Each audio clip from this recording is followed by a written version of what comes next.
Hello, welcome today. Thanks for joining me. As you all know, we are living in times in which matters of fact are becoming more and more contentious. This can become a serious problem for the stability of democratic societies. It seems, however, that philosophy can contribute something to debates that aim at stabilizing democratic processes. Knowing what the facts are has been a problem for philosophy pretty much since its beginning. It is discussed as what is known today as epistemology, the study of knowledge. My goal here is to provide a brief overview of the history of philosophy for people who are interested in philosophies without being themselves philosophers. I want to show that epistemology is relevant and important for understanding political and societal controversies. And I want to invite you to engage in discussions about what epistemology can contribute to securing the foundations of democracy. This is about knowing what the facts are. And as I said, I would like to provide an overview about the history of epistemology and its political implications. What does it mean when matters of fact are becoming more and more contentious? I mean, we know the debates about who won the presidential election of 2020. We know that what happened on January 6th at the Capitol is controversial.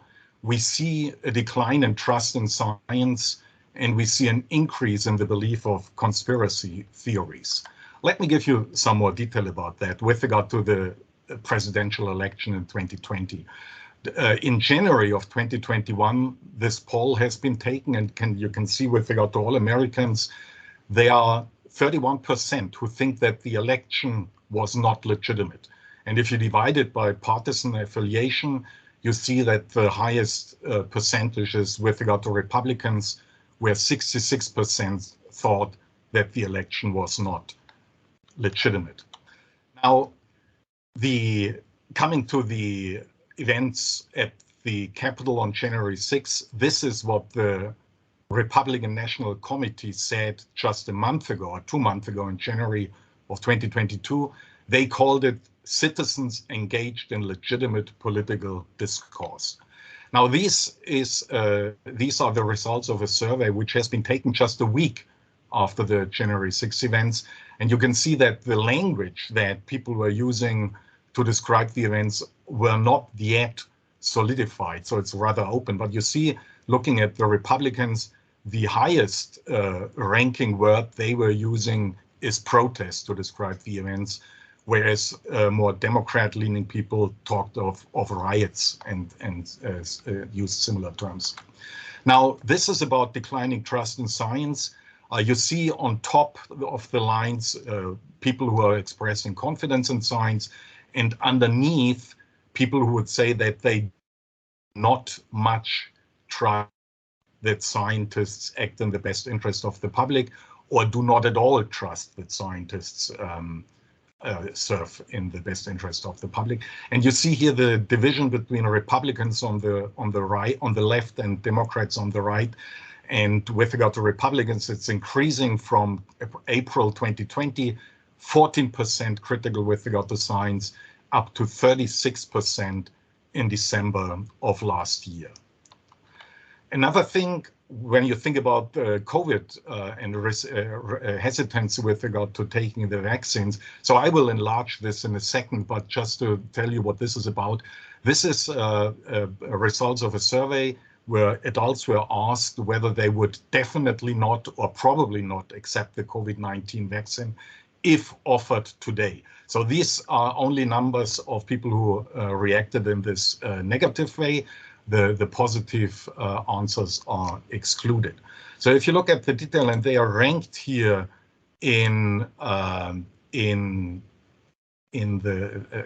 with regard to frequency. So the most often voiced concern was that there's concern about possible side effects, don't trust COVID-19 vaccine, don't trust the government, don't believe I need it, plan to wait and see, I'm concerned about an allergic reaction, and so on. So, and you can imagine that distrust in science with regard to COVID-19 that can, as one of my students put it, that can make the difference between life or death for thousands of Americans. Now, this can also be kind of divided between Republicans and Democrats. What you can see here is a survey that covered 3 different populations, Democrats and independents. And the first 3 lines on top are those who say they are already vaccinated. And from top down, so 92% of Democrats said they were already vaccinated, 70% of independents, and 56% of Republicans. The last 3 lines are ordered in inverse order. 33% of Republicans said that they would definitely not get vaccinated, and 60% of independents said the same, and 4% of Democrats. And these are numbers, so the last numbers are from a poll taken just 2 months ago. Now let's focus on conspiracy theories, another issue that seems to be very relevant. And this is our own representative from Georgia, Marjorie Taylor Greene. And she was commenting on a Facebook post where somebody was rambling around and saying that 9/11 was done by our own government, and that none of the school shootings were real or done by the ones who were supposedly arrested for them, including the 2012 shooting at Sandy Hook Elementary School. And Marjorie Taylor Greene commented, "That's all true." But let me give you a more comprehensive quote of what she then posted in another post in 2018. Adding, she writes, "Adding to this deluge of lies, the Democrats in the House also have a priority of passing strict gun control. It is number 1 on their agenda starting in January. They want to ban assault weapons, aka semi-automatic weapons, and use mental illness as a reason people cannot own guns. If PTSD is on the mental illness list, then this will wipe out millions of veterans in our country as gun owners. That cannot happen. Also, they are going to try to pass strict gun control on the state level as well. This war on our Second Amendment is going to continue and must be fought.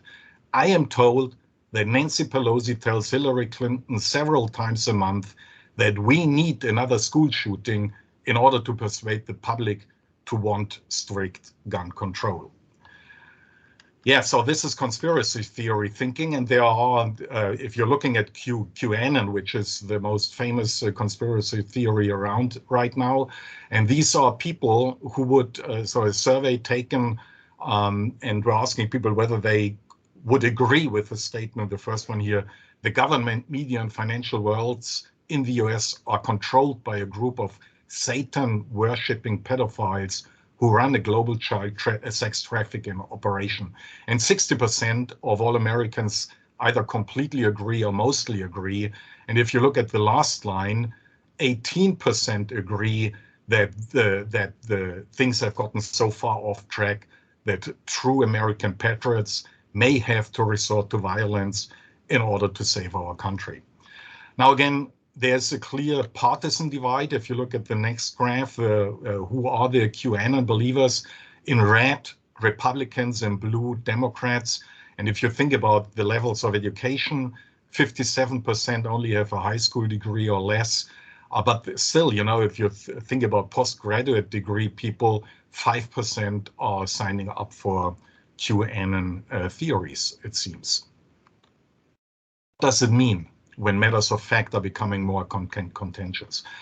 This is especially important for what has been called by Jennifer McCoy and Merritt Summer polarization.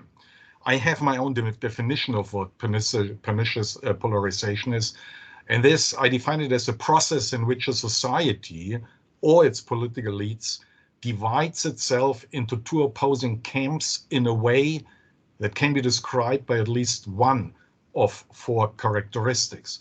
The first one, the overlapping consensus is shrinking. So that refers to a term by John Rawls, the overlapping consensus as what in a pluralist society can secure the basic structure of society. And the idea with regard to pernicious polarization is that the overlapping consensus is shrinking. The second criterion is that the emotional attitude of the parties is turning more and more to hatred and deep antipathy. The opposing poles perceive almost every controversy as a fight of good versus evil, meaning they perceive the other side as morally evil or corrupt and deny thus the other's legitimacy. So undermining the opponent's legitimacy, that's the main point of this third point. And fourth, the fight is fought by means that undermine democratic norms, institutions, and processes. And that's what you see when you look at the changing of voter electoral rules and laws and many other things in which an undermination of democratic processes and institution is happening. Now, what is wrong? You would ask, and there I would like to point to a book by Levitsky and Seiblet published in 2018, How Democracies Die. And they write, polarization can kill democracies. The examples or the possibilities of such thing happening is described as following. An authoritarian populist might turn a democracy into a tyranny. Yeah, so that's kind of not too far from our historic experience. There's a decay of democratic structures and institutions, freedom of speech, access to the vote, fairness of elections are all endangered. Then there's the danger of gridlock, the reduced ability for Congress to pass legislation. There's disengagement of voters.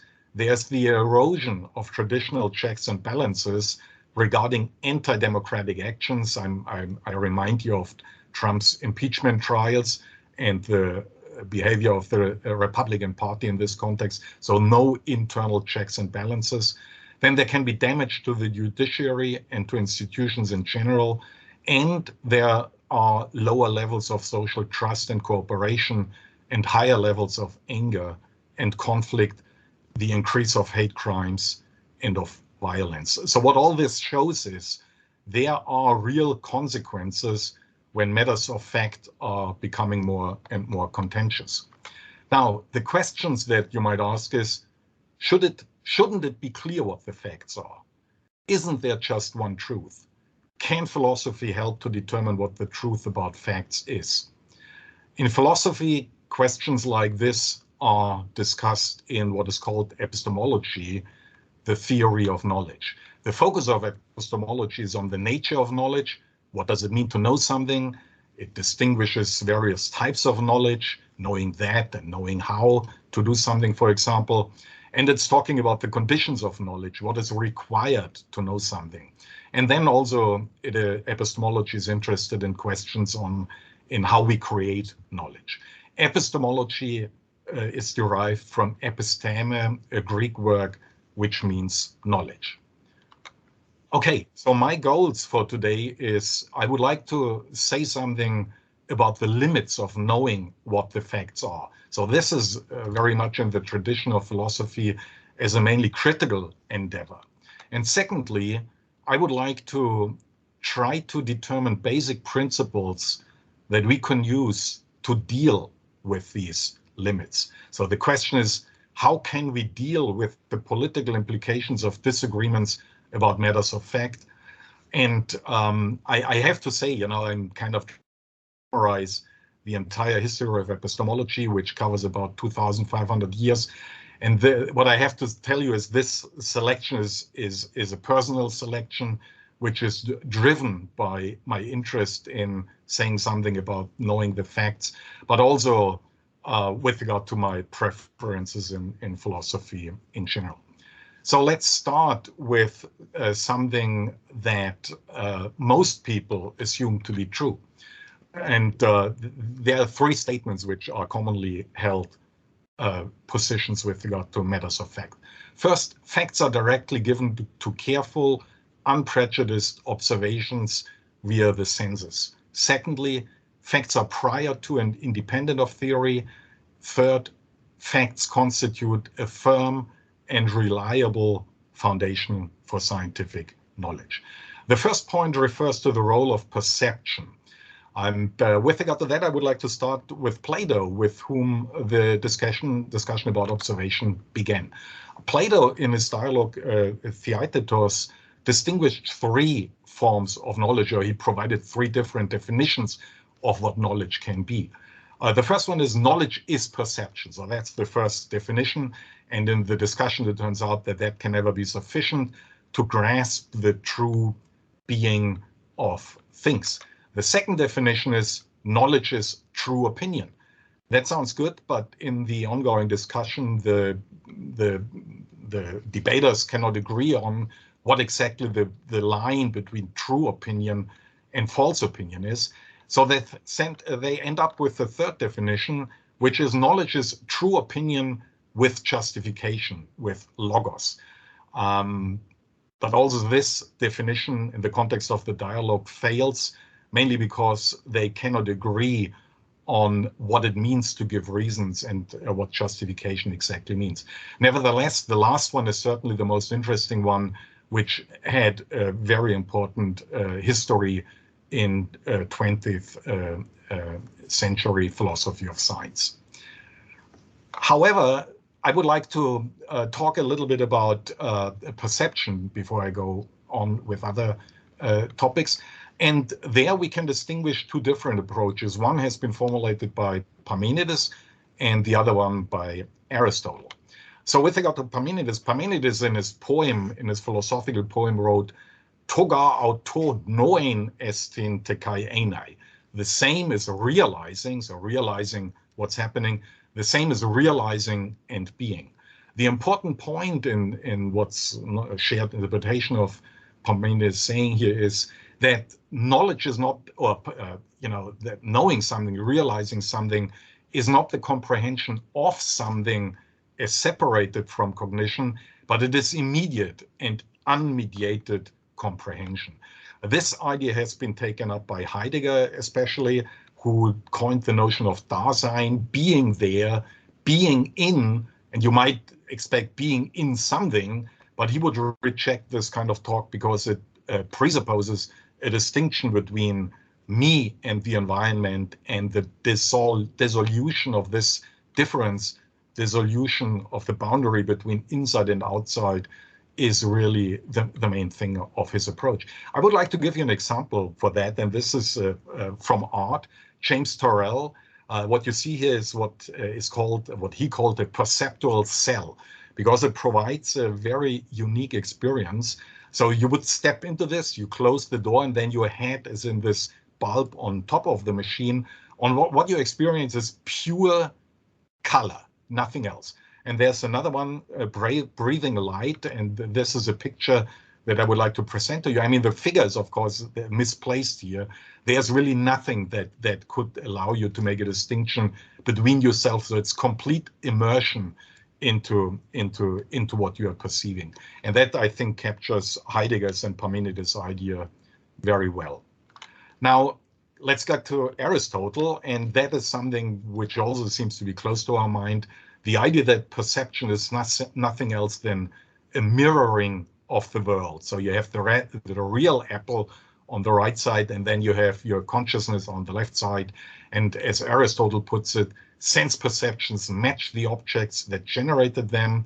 And he introduces the picture of a piece of wax, which takes on the impression of a signet ring without the iron or gold. So it's really sense impression.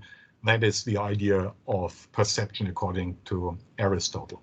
Now, the question, and this leads us back to the first common sense view, are facts really given directly in observation, as Aristotle put it? And if you look at this, one of the famous Gestalt switch images, and if you look at it in a while, you see that your perception is switching between perceiving a vase and two faces. And have a look at this one. So I give you a few seconds and you read the text here.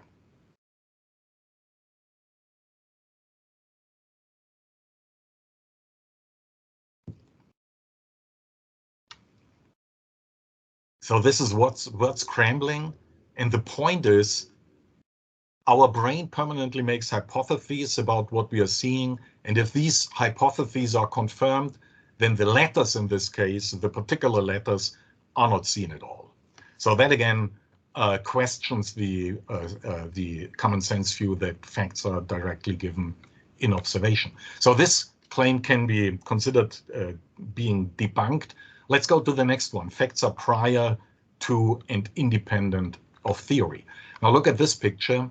It might take a while until you see that there's a diagram in the picture. And what this is showing that before you perceive the dog, you're kind of the perception that's happening is a combination of two things. So there's bottom up, a data-driven process that analyzes the spots, whereas top-down, conceptually driven processes use stored knowledge to provide an interpretation of what these data mean. So it's impossible to form observations purely bottom-up.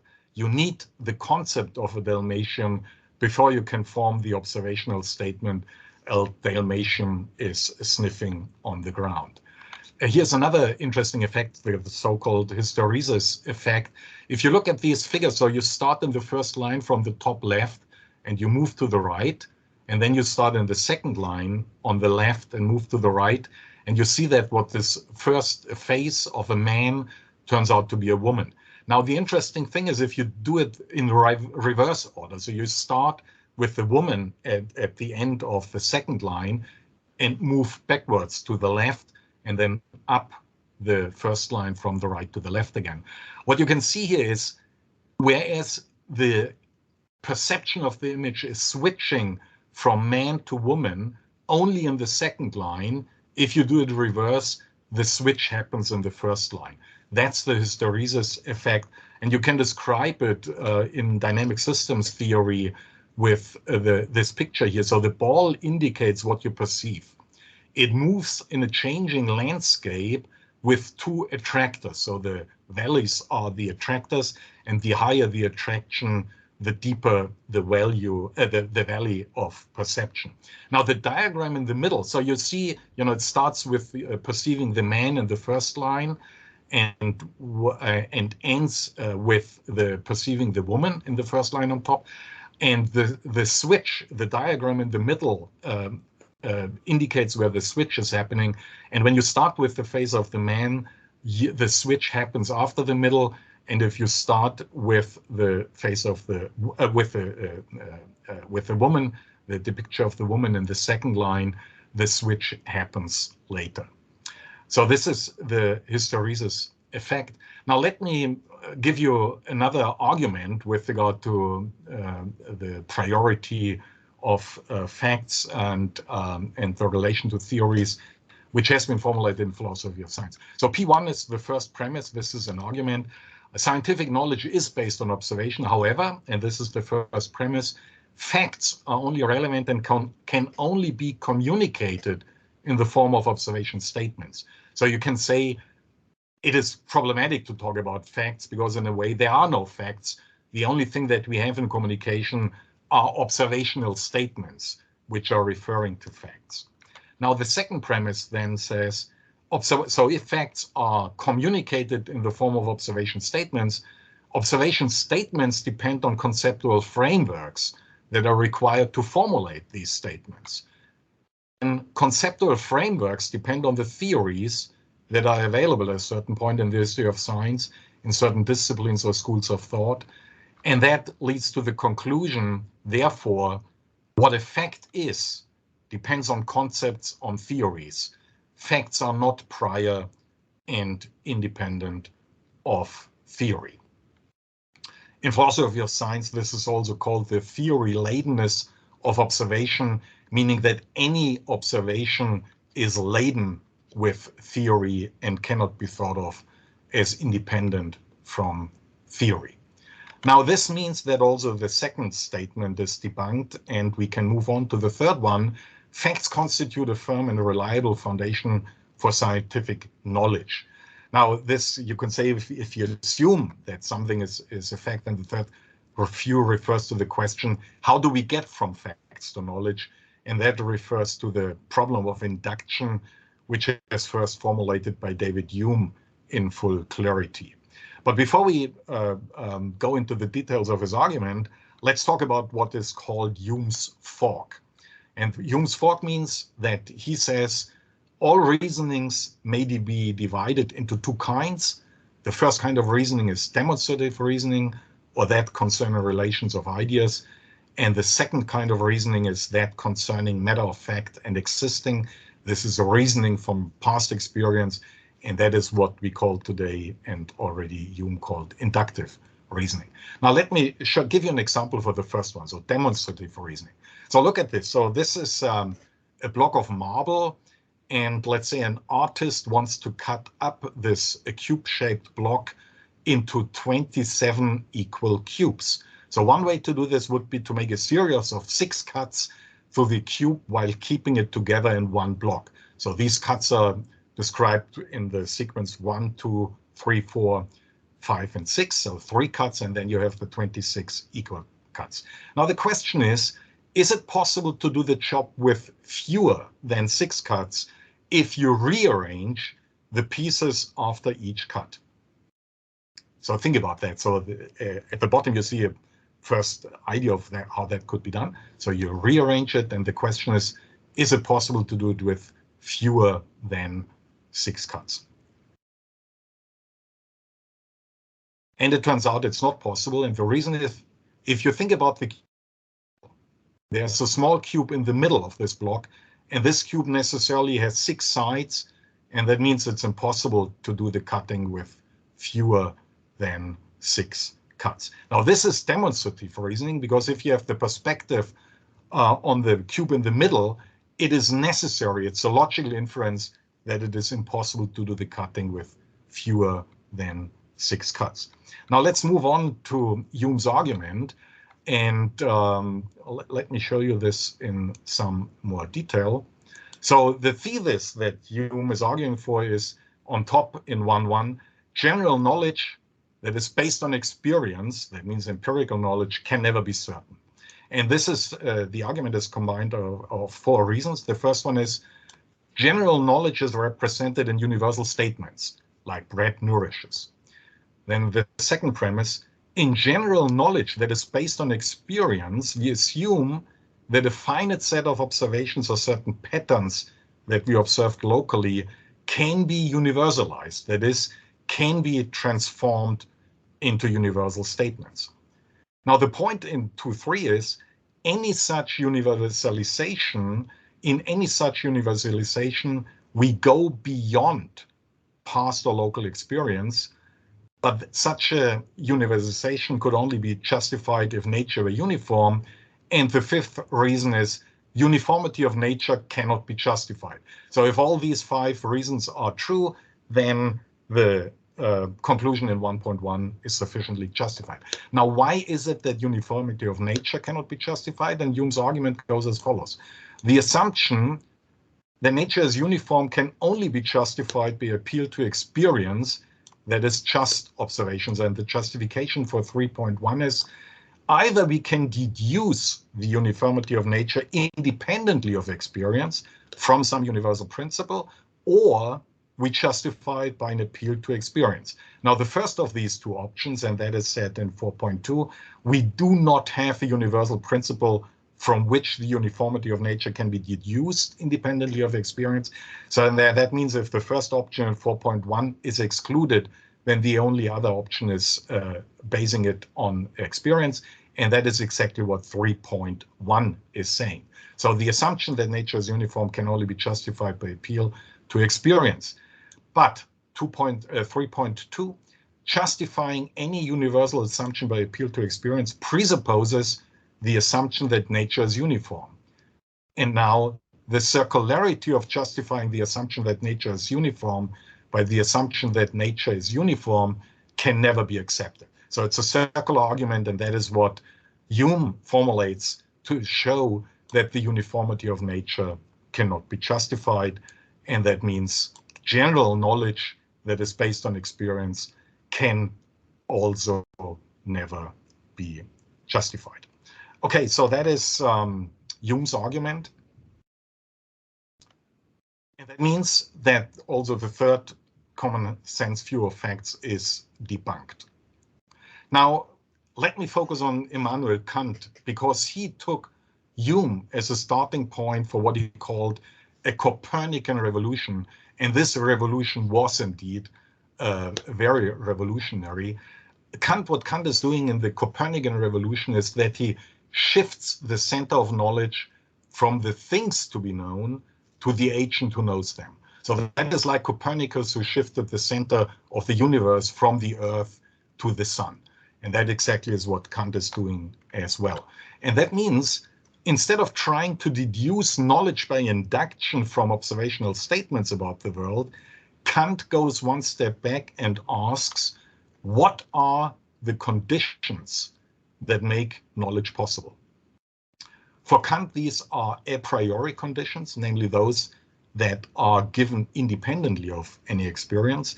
And he develops an argument that starts from the self-evident assumption that we indeed have and asks then for the conditions that make this knowledge possible.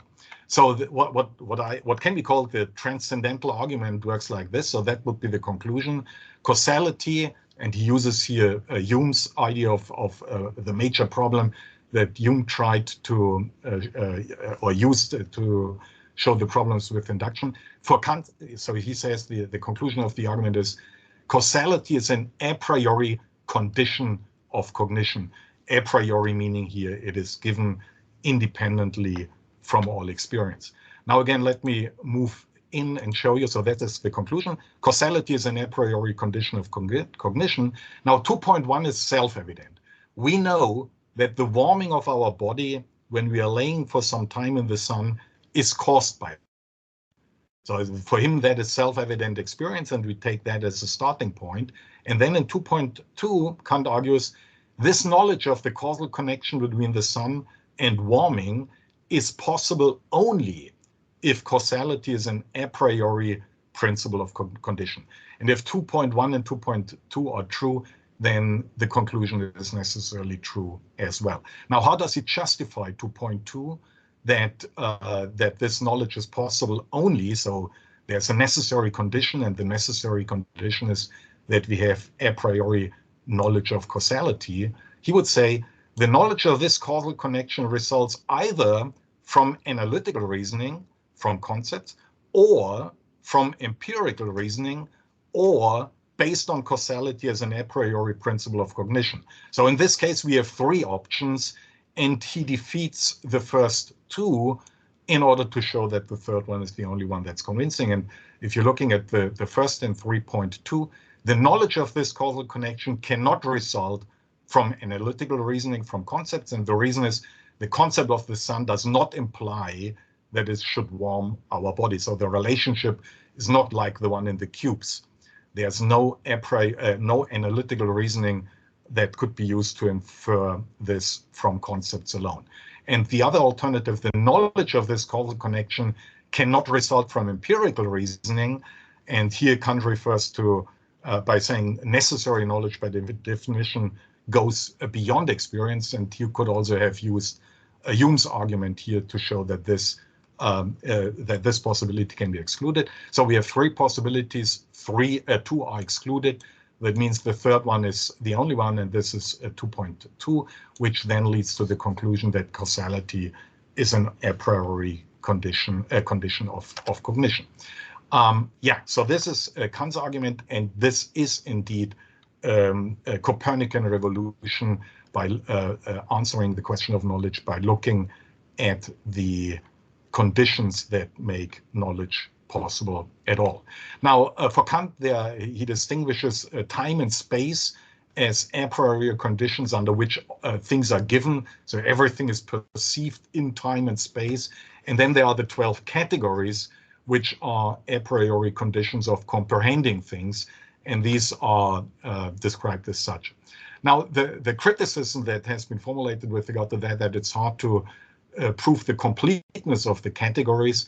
And at this point, I would like to go to the last author that I would like to discuss in some more detail, and that is Charles Sanders Peirce, because he takes Kant's approach and uses the experience of Charles Darwin and the idea of evolution to develop a theory that conceptualizes the categories, so what for Kant are categories, in a developing and evolving mode.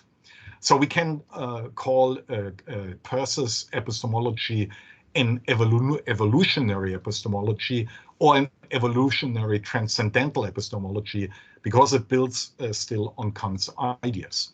Now, Peirce also developed the theory of categories, which is, however, very different. He distinguishes only three categories, and these categories are discussed as part of his phenomenology. So he would say there are three ways in which something is present to us. So three ways of presentness. The first one, and he counts them just, firstness, secondness, thirdness. Firstness means there's an experience of immediate presentness without any conscious realization of a separation between ourselves and an object. So that is the experience that Parmenides and Heidegger are thinking about, immediate presentness without any distinction between ourselves and an object. Now, secondness is the experience of brute resistance without recognizing something as something. So you might think you close your eyes as you walk around, you bump against the wall, you bump against something, let's say, but you don't know what it is. So it's the experience of brute resistance which characterizes secondness. Now, thirdness is exactly this conceptual world that Kant would take into account to organize our experiences, and the kind of conceptualization that we used when describing these experiments from psychology. So thirdness describes when we experience something as something based on some regularity, habit, or law, and conceptual frameworks have exactly this regularity for Peirce. So it's the regularity of conceptual frameworks that allows us to structure our experiences of secondness and firstness. And the essential point for Peirce is that thirdness is evolving over time. So our conceptual frameworks are evolving, they do not stay the same. And now it seems to me that Peirce's evolutionary epistemology provides the most convincing answer to the question to what degree knowledge about facts is possible. And this can be shown by focusing on what he calls the pragmatic maxim. So pragmatic maxim, this is the formulation that led to what we call today pragmatism. So what I think is most important is understanding Peirce's pragmatist epistemology, which is an evolutionary epistemology. So the pragmatic maxim is the following in his earlier formulation. Consider what effects which might conceivably have practical bearings we conceive the object of our conception to have. Then our conception of those effects is the whole of our conception of the object. So this is primarily a theory of meaning. So we would determine the meaning of a concept by looking at the ways in which the concept would be used in the future. Cheryl Meissig writes about that Peirce's account of truth is a direct product. So his account of truth is a direct product of the pragmatic maxim. Because truth, as becomes visible here, lies in the future. It lies at the end of all inquiry. We can imagine the future, but we are not there. Now, later on, it's this revision of the pragmatic maxim. The entire intellectual purport of any symbol, so it's not only concept, it's anything that can be characterized as thirdness. So the entire intellectual purport of any symbol consists in the total of all general modes of rational conduct, which, conditionally upon all the possible different circumstances and desires, would ensue upon the acceptance of the symbol. So again, it's looking into the future. It's not talking about practical consequences, which you found misleading. It is talking about the general modes of rational conduct, right? So you imagine a concept and you think what would be a general mode of rational contact when operating with this symbol or with this concept. Okay, I'll tell you a little bit more about Cheryl Mysack's book, Truth, Politics, and Morality. So her understanding of Peirce's notion of truth is that a true belief is one upon which inquiry could not improve. And let me give you a few quotes. We should think of a true belief as a belief that would forever be assertable, a belief which could never lead to disappointment, a belief which would be indefeasible or not defeated, where inquiry pursued as far as it could fruitfully go. And another quote, what would prove to be indefeasible in the long run is some approximation of our current belief. So it's an approximation. So the connection between truth and assertion is not that to assert something is to assert it as absolutely true. An inquirer can successfully assert a proposition that she thinks is almost certainly not strictly true. So she provides the example of the concept of mass. So we can think that Newton's concept of mass is still connected to what contemporary physicists are referring to when they're using the concepts, or when they're refusing to the same phenomenon. And Newton, as a pragmatist, would have been committed to the idea that his concept of mass would eventually be overcome by some successor of his theory. So he would acknowledge that his knowledge about mass is fallible and that it can be improved, and that is exactly the idea of the evolutionary epistemology that Peirce is interested in. What can we learn from Peirce? The focus of epistemological inquiry should not be on showing how we can possess absolute certainty, but on how we can develop self-correcting methods of inquiry that make fallible progress. So fallibilism, things can be wrong, they can be false, but as long as we have these self-correcting methods, we are in good shape. Secondly, seeking truth implies a commitment to the scientific method. And this goes back on Cheryl Mysack again. Claiming truth applies to commit oneself to giving reasons and giving up the claim in face of sustained evidence and argument against it. Now, the interesting point is that these commitments are ethical norms.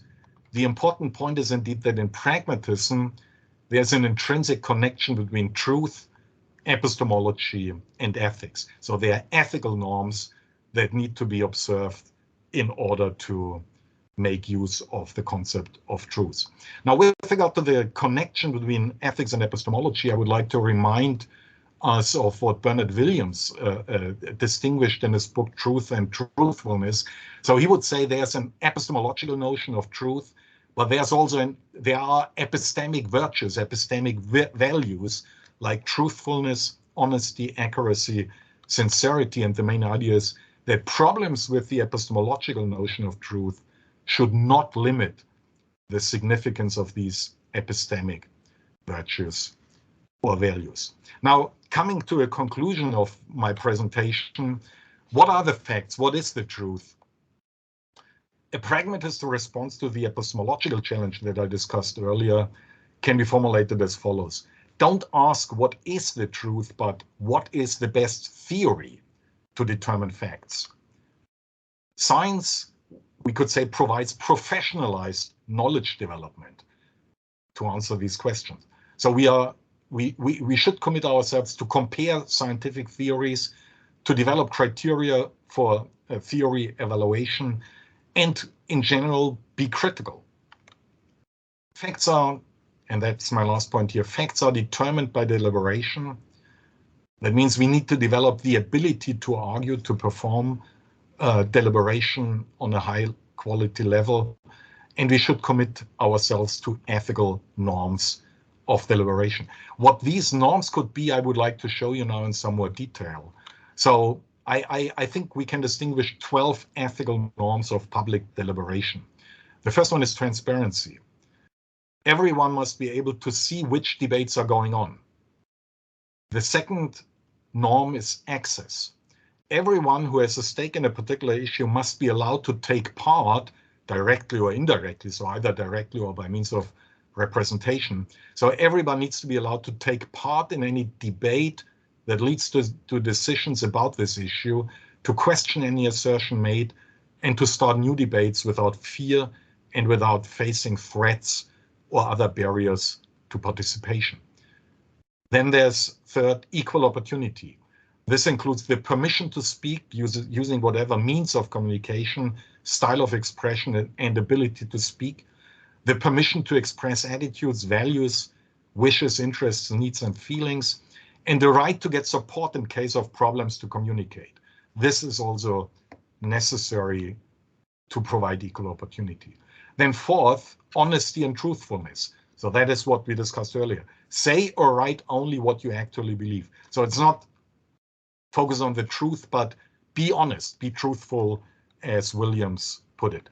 Then with regard to the quality of information, assess all significant information critically, support the critical assessment of information and evidence, and help to prevent the spread of false information. 6, the duty to justify is another norm of public deliberation. Provide reasons for what you claim or suggest when asked to do so. 7, listen to counter-arguments. 8, do not contradict yourself. And 9, the duty to perform. That's an idea taken from Habermas. Be ready to take on the obligations that result from consensus or compromise. That means, in particular, withdraw claims and suggestions that are defeated by better arguments.